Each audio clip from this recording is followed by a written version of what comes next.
Welcome. I'm Harmony Slater, your host of the Finding Harmony podcast. Over the past 20 years, I've taught thousands of yoga teachers and students to explore the intersection between ancient wisdom and modern everyday life, using mind-body practices to heal, awaken, and manifest their dreams from the inside out. This podcast is a sanctuary for those feeling overwhelmed by life's challenges. Are you ready to jump in and discover how these challenges aren't actually in the way, but are the way to finding harmony? Let's invite the magic back in. What do people do when it comes to coaching? Today, I want to walk you through a bit of a process that I use with clients to help them gain consistent results and also start to feel into what it might be like to create clarity around the kind of person that you want to be. And so you can start off by thinking about what it might be like if you woke up tomorrow and something in your life, an unhelpful habit or something that you wanted to change, but you just didn't know how to change it. If it was completely gone, what would that be like? What would that version of you feel like? And getting really honest about where you are now and how important this change might be for you. So in this episode, you're going to go through some different steps around acceptance, identity, radical honesty or radical responsibility. And also then we're going to anchor in some compassionate self-forgiveness and wisdom, looking at how we speak to ourselves when we're trying to make these changes and how we can start to build more confidence by disrupting some of those loops, those disempowered loops we get in where we might be speaking to ourselves in a way that is not empowered or that feels really negative with the best intentions in mind, but often not the way to create the most effective results. So adding a little grace and compassion, you, I hope, are going to love this episode. It's a solo episode, so grab your pen and a notebook or some paper so that you can go through the process to answer the questions honestly and to create the kind of change that you're looking for in your life. You know, I want to say that everything that you want is actually possible when we start to get really honest with what we want, first of all, and where we're at and what's getting in the way. So if this episode and this process is speaking to you, then I would love to invite you into a bigger container where I'm also offering some spinal energetics. It's called Awakening Abundance, and it's an energy activation series for soulful success. Right now, you can step into the last 2 live sessions. One of them is today on Tuesday, September 9th, and the final one is on Friday, September 12th. And you will also receive the replays of all 3 sessions so you can practice and go through the process on your own and also receive that distance healing through the spinal energetics. You know, the quantum realm is not dependent on space and time. And so honestly, the recordings actually really do work, sometimes more profoundly than in real space-time. So it's a powerful way, spinal energetics, to shift these patterns in your nervous systems so that your new choices can feel more expansive. They can feel not forced. You can start to move into these new areas in your life, whether it's mentally, emotionally, physically, energetically, or actually behaviorally, with more ease and more consistency. So I'm excited about this very beautiful offer, and I'd love to invite you in. And also, if you want to simply explore what it would be like to have a breakthrough session with me, I would love to offer you a complimentary coaching session, and we can explore what coaching might look like for you specifically, you can do something really simple like DM me the word coaching on Instagram or send me an email at harmony@harmonyslater.com. And I'll make sure that you get both the workshop invitation, the details for the Awakening Abundance, and invite you into a one-on-one session with me. So those are two really special offers that I want to open up for you. I'm feeling very generous right now with my energy and really abundant, and I would love to activate that same abundance in you. So without further ado, let's jump into this process, and you can experience some changes and shifts for yourself in your own awareness and energetic field as far as it relates to working through the process in a mental way or potentially even an emotional way and an embodied way. So I've had a lot of people reaching out to me about coaching, personal coaching, and curious about what that would look like and what kinds of things do people work on when they come into a coaching relationship, a coaching container with me, and what does it even mean to have a coach? It's kind of a new thought, a new idea for a lot of people. And so for me, I've had a coach now for, I guess 5 years or 6 years. And, coaches can really help you with all kinds of things. They help you to create results in an area of your life where you might be feeling stuck, where you've been trying to make progress, but you feel like you're not making progress anymore, or you're feeling blocked, where you know that you want more or you can be more, but you just aren't sure how, or you're lacking clarity, or you're feeling confused, or maybe you have a big decision, you're having trouble figuring out which way to go, or you just want to create consistency. So this could be in all kinds of things. It could be, with your health. A lot of health coaches out there helping people to create habits and look at some of the emotional things that come up around why you may not be making healthy habits, or what's stopping you from doing the things that you want to do or you should do, but when it comes to 4:00, you're just not doing them. And also, it could be in business and creating the results that you want in business, or, I want to get more students, but I don't feel like I want to show up on social media. Well, what's getting in the way? What is the belief that's underneath why you're not showing up on social media? And if we really look at that belief and start to question it, what happens? Does it dissolve? Can we see that it's just a thought? Does it have an emotional component? Does it have a memory attached to it? So really looking at all of these intricacies of how the mind, the body, the beliefs, the identity, who we think we are, who we feel like we are, the emotions, how they all work together.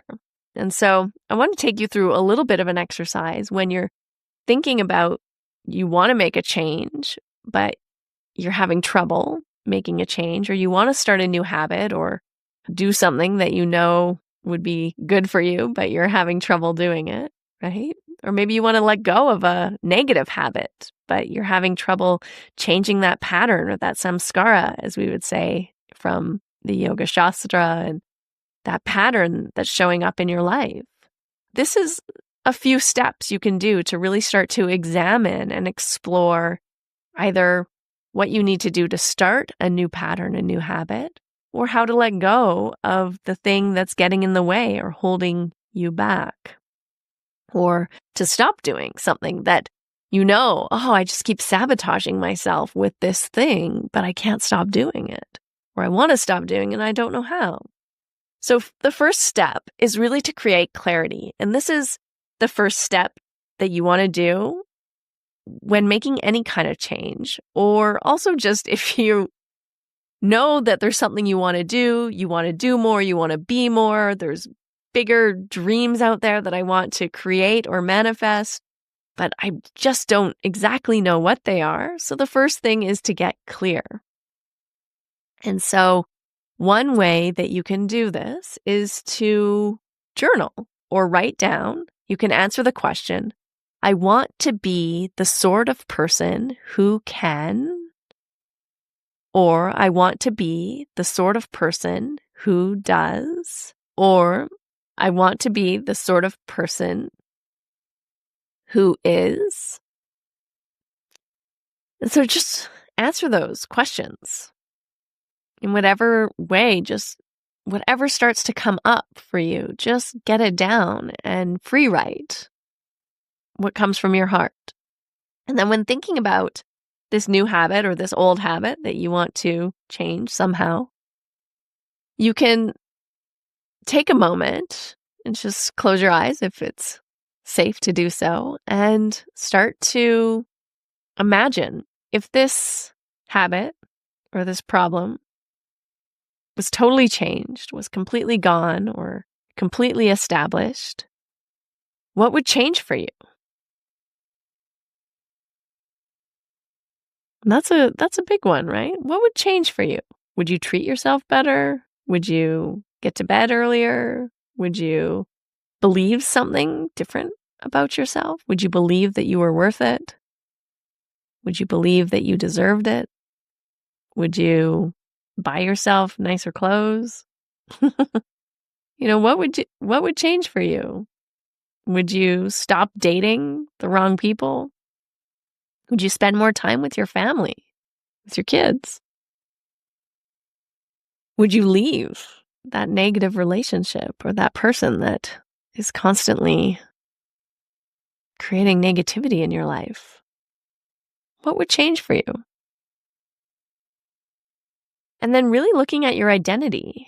Who do you believe you are? Who do you want to be? And how does that person that you want to be, when this habit is established or when this negative thing is gone, how does that person act? What do they do? How do they dress? How do they walk? How do they hold themselves? How do they treat themselves? How do they treat other people? So getting really clear about the identity that you want to step into, because that's at the heart of this desire to change. And then you got to get really honest with yourself and examine, who are you now? Right? What is so important about making this change now? If you don't establish this habit, or if you don't let go of the negative habit or the negative pattern, or make a change in your life in some way, whatever change that is, what happens? Where will you be in 2 years, in 5 years, in 10 years? Follow that trail, follow that map. Notice what happens if you don't change. So you get really tuned in to why it's so important for you. Why do you want it? And maybe at this point, you start to realize, I'm not changing because I don't really want to. And then you get to look at, is this something that I'm doing for other people, or is this something I'm doing for myself? What's my motivation? Is it because I want to appease someone, or is it because I feel like it's really beneficial? Am I doing this because I don't want people to judge me, or I want to please people or someone in particular? Or am I doing it because it's coming from my heart and from my own feelings of want or desire? And then you can start to look at, why don't you want to do the thing? Whatever that change is. So why don't you want to change? How is the current habit, if you're trying to release something, how is that current thing serving you? How is it helping you? Because I truly believe that everything we do, even the things that are harmful to ourselves or that appear to be self-sabotaging and perhaps in the long run are self-sabotaging or are harmful. In the moment, that habit is serving you in some way. That habit is trying to help you. So really understanding what is the deeper desire of that habit. What is the deeper desire of that pattern? It's a pattern in your life because it's giving you some relief in some way, right? Or it hasn't been a pattern in your life because you're perceiving that it's going to be painful, that it's going to create some kind of pain in some way. So looking at our relationship to this desire and really looking at what is the deeper desire. Why did you start doing it in the first place? Or why did you stop doing it in the first place? And why do you want to start doing it? So looking at all of those questions is really, really helpful. And then as you're going through this process of starting to maybe look at yourself in a little more honest way, and in also a way where you're maybe having some realizations that you didn't have prior to this process, really approaching yourself with compassion. So coming at it from a place of compassion, talking to yourself as if you were talking to a child that you loved. Expect that part of you is going to resist. Part of you is going to rebel. It is very, very natural to resist change. It's very natural to rebel against something new. That's usually our first instinct is no, I don't want it, or no, I don't like it, right? We have this natural tendency to resist anything that feels like it might cause potential discomfort. And so just recognizing and being with that part of you that is in resistance or is rebelling against it, and just as if you were being with a toddler or a child that you love that's having a tantrum inside. You're not going to yell at them. You're not going to get down on them because it's their natural instinct. When there's something that they're used to, and if you're taking it away, or if you're trying to get them to do something that they normally don't have a habit of doing, it's going to be met with a little bit of resistance because change does that to us, right? If it was easy, we wouldn't have any problems. We would just have everything we want in our lives and be living the kind of life the way that we want all the time. But it's not always easy to change. It can be easy. Yes, we can make it easy. And the more we be with the resistance and be with the rebellion and expect it and have compassion with it and kindness to ourselves, the easier the change is, because we get to love up on that part of us that's resisting change and just understand why it's resisting change, right? There's still a little child inside of you that's saying, no, I don't want to. I don't want it. It's going to be hard. Or, oh, but I like this thing. It gives me so much pleasure. Why are you taking it away? Right? And so what is the kindest, wisest version of yourself going to say to that younger part of you that's resisting or rebelling or crying or upset about the change? And that's a really beautiful space to start to kind of get into, is having this dialogue within yourself with the wisest, kindest, highest version of yourself and all the other parts. Because, there's also that coach or that cheerleader in there, or maybe that tyrant that's like, you just do it, get on with it. The discipliner, like, why are you being such a baby, right? That's also another part, maybe not the kindest, wisest version. But that part's also trying to help you in some way. So how can you also be with that part and also give it love and compassion, right? And then do things that help you feel strong. When you're trying to build in an area where you feel a little bit disempowered, a little bit weak, or where you feel like it's not a strong area for you, try to increase the areas in your life where you do feel strong, where you do feel empowered, because those areas are energy-rich areas of your life. And the same way that when I'm facilitating a spinal energetic session, we're trying to move energy from an energy-rich area and bring it into an area that's disconnected or sort of cut off from the whole, right? That's been segregated as a part. The same works in your life. Build on those energy-rich areas. So if you know that you feel so good in your yoga practice, make sure you double down on that. If you're trying to get rid of another habit, use the tools that give you strength and make you feel strong. If you're trying to create the habit of a consistent yoga practice in your life or a consistent meditation practice, say, just as an example, and you don't feel very empowered in it, pair it with something that you do feel empowered with. So maybe you're like, I can practice asana. I love it. It makes me feel so good, but I don't feel great doing meditation. Well, maybe add the meditation after you've done the thing where you feel empowered. So do your asana practice and then add, 2, 3, 5 minutes of meditation afterwards, because that energy-rich area, the area where you feel strong and you feel empowered, will really help to feed into the area where you're feeling a little bit weak or disconnected or disempowered.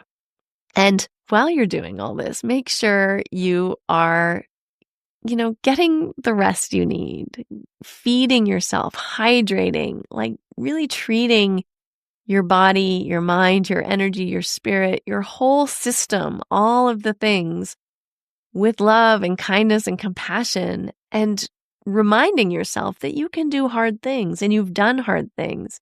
And you can even write down all of the things that you're proud of from the past, or all of the accomplishments that you've had in the past, or all of the ways that you have done hard things in your life.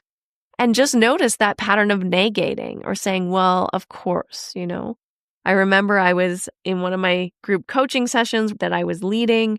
There was a bunch of yoga practitioners or teachers who were building yoga businesses. And I pointed out, like, you get up every day and do your practice. That's huge. That's a huge accomplishment. That's a massive feat. That's an amazing thing. You should really celebrate yourself and be proud of yourself. Really take a moment to acknowledge that you're doing a hard thing every day and celebrate yourself in that. And the woman I was talking to was like, yeah, but that's just what I do. That's just expected. That's normal. Right? And so we often kind of negate or discount the ways that we are showing up for ourselves. And we say, oh, well, that's just, the way that I should do it, or the way that it's done. But it's not true. When you look at it from the perspective of all of the people in the world, there's so many people that don't show up for themselves, even in that way, even in the smallest ways. And so really acknowledging and celebrating the ways that you are showing up for yourself, and giving yourself grace around the ways where you might be struggling or finding it difficult. Just trusting with a sense of grace, trusting with a sense of surrender, and trusting with a sense of compassion that you can take small, consistent steps forward. And so, our nervous system doesn't need to get better at handling stress. Our nervous system handles stress really, really well. We often do things to try to de-stress, right? And so we need to get a little bit better at relaxing, at softening, at not being in a fighting mode all the time, in a disciplined mode all the time, but in a mode that allows us to learn to relax without needing to, take a substance, or without needing to completely zone out on television or something like that, right? We need to give ourselves enough space and enough intention in our lives to build in periods of relaxation so that our nervous system, can come down a little bit from needing to handle stress all the time. And when we start to regulate, this is why we feel often very good on vacation, right? Is our nervous system starts to regulate in a way where it doesn't feel like it has to be handling, an emergency every other hour of the day. And so giving ourselves these breaks and these times, and even just acknowledging that we have those breaks and times during the day. Sometimes maybe you have 20 minutes and you're just like, I'm really tired right now. Well, instead of going for another coffee, maybe just say, I'm just going to lie down, take Shavasana, or I'm just going to breathe, or I'm going to take 2 minutes and meditate and just let my nervous system really relax and come into itself again. It doesn't take long, it takes maybe 2 minutes to just drop in and find that space. Let yourself decompress from that space of sympathetic activation, that fight or flight response, into the parasympathetic activation, which is rest and digest. And you'll notice that as you allow yourself the space and time to do that you'll start to make better choices, and you'll start to feel stronger in your resolve and in your intention. And also, don't get down on yourself. Letting go of perfection and just celebrating the progress, even if it's just small steps or a little bit of progress, really acknowledging what you're proud of and giving yourself the space to really be proud of it, right? And it's the same if you have a child and they take one step and fall down. We don't get mad at them. We're like, why didn't you take 10 steps? Why'd you fall down today? Right? When you're building new patterns and new habits, we celebrate even the smallest steps forward. Okay? And when we fall or we go back or we don't do the thing that we said we wanted to do or have trouble executing on the thing, we get curious and slow down and start to try to understand on a deeper level what's going on, what's happening, without judgment, without shame, just really starting to get curious. What is going on? And often it's an emotional level that's being triggered. And as humans, we sometimes are not very good at being with our emotions. And especially, I feel, if you practice Ashtanga yoga, often we are not very equipped to be with our emotional selves. We think we can practice our way out of our emotional body. But we cannot. It's going to be there and it's going to come up in different ways. And so really just being with those parts of ourselves without judgment, without shame, with pure acceptance, and just compassion and understanding, really trying to understand yourself with love and warmth and kindness. So hopefully that gives you an idea of some of the process that I go through with my clients, maybe not all in one session, but over a series of sessions. Usually I work with clients for 6 months and we go deep into these different aspects of ourselves. And often it brings up a lot of memories, a lot of exploration into some of the patterns that are in our personalities, and we all have them. And really making positive changes, those positive changes that you want to make that you feel like, I don't know, I can't seem to do it on my own. Or if you're just feeling really alone and like, I don't have any support, I don't have anyone who's helping me in this, I'm so alone and I feel like I'm doing it all by myself. That's really where coaching becomes such a valuable and essential tool and asset and relationship in your life. It's like the difference between practicing Ashtanga yoga on your own, in a room, at home, alone, day after day after day, and then going into a yoga space and having a teacher, right? Or at least showing up for a teacher, having a teacher there to support your practice. Or also a community. If it's a group coaching situation, having a community of people to hold you to support you, to keep you going, because it's hard trying to do it all alone. It's really, really hard. And we are not built for it, actually. We are built for community. We are built to heal in community. We are built to transform in community. We are built to be in relationship. And yoga itself is essentially about relationship. And so coaching is also about relationship, coming into a deeper relationship with yourself, with your dreams, with your heart, and also having a relationship with someone else who can help to mirror back to you the things that you're not seeing so that you can see your blind spots more clearly. So you can see the things that you're trying not to see or you just really don't know are there. When someone mirrors them back to you, you go, oh, right. Yeah. Right? It gives you that moment and that time and that space to really acknowledge what's going on. And often so much of our behavior, our actions, our patterns are unconscious. They're things that we're doing out of habit, or they're things we're doing to protect ourselves from feeling or having to remember certain things or deal with certain things or have certain emotions.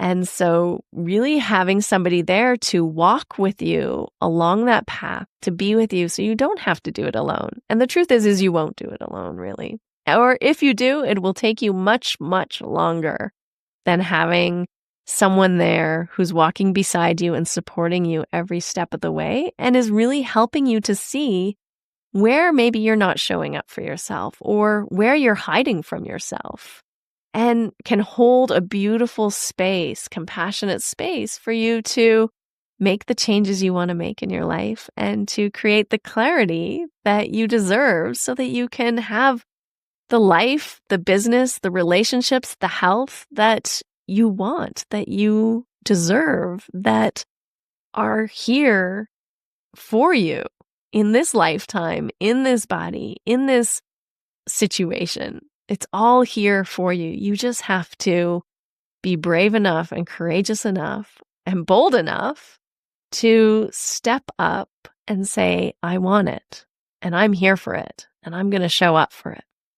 So that is all about coaching. And if you have never worked with a coach or you're curious about what it would be like to be in a coaching container and have a relationship with a coach, I would love to connect with you. You can reach out to me on Instagram at Harmony Slater Official. You can find me on my website as well at harmonyslater.com and send me an email or send in a coaching application form. And I would love to see if it's a fit and work with you if it is a fit. So if you have any questions though, just shoot me a message on Instagram. I would love to help you sort through whatever it is that's coming up for you after listening to this podcast episode. And just believe in yourself. If I can leave you with anything, it is you deserve it. And there's going to be some discomfort that might come from your desire to change. Always, there's a little discomfort when we try to change, but there's also power in making the change. And the more you show up for yourself, the more empowered you're going to feel and the faster the change is going to happen. And so it's going to be an incredible journey. It is an incredible journey, and your life is yours to create. It's yours to make. And it's yours to do whatever you want with. And I'm excited to see what you decide to do with it. Thank you so much for being here with me today. If this episode sparked something inside you, remember, there are still 2 live sessions left in my Awakening Abundance Energy Activation series for Soulful Success. I'd invite you to come in and join us. It's a really, really powerful container with spinal energetics, coaching, and teaching. And you'll also receive all of the replays, so you haven't missed a thing. Together, we're doing very, very deep energetic work to align, release, and activate this next season of success in your life. And if you're feeling called to go even deeper into a private breakthrough session with me, you can hop on a call. Simply DM me coaching in Instagram or email me at my email address, which is harmony@harmonyslater.com. And remember, your body already knows the way. If you're getting that tingling feeling, if you're feeling called to really step into that next level, I would love to support you and walk with you along the path. I look forward to connecting with you next time. That's it. We've concluded another episode of the Finding Harmony podcast. I just want to thank you so much for doing the work that changes the world, starting with yourself. It truly does make a huge difference. Please make sure you have your automatic downloads turned on wherever you listen so you don't miss any of the upcoming episodes. I have so much more magic I can't wait to share with you. Lastly, if you're on Instagram, I love connecting and hearing from you. So come on over and say hello at Finding Harmony Podcast. And you can also come say hello to me personally at Harmony Slater Official. Thank you again for being here. I cannot wait to share more with you in our next episode.